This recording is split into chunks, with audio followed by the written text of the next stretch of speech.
So it took roughly 4 hours to get here from Berlin.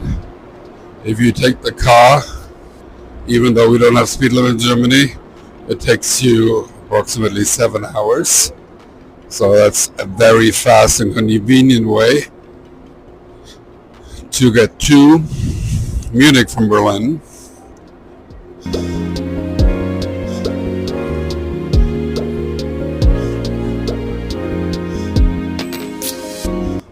Now we have to go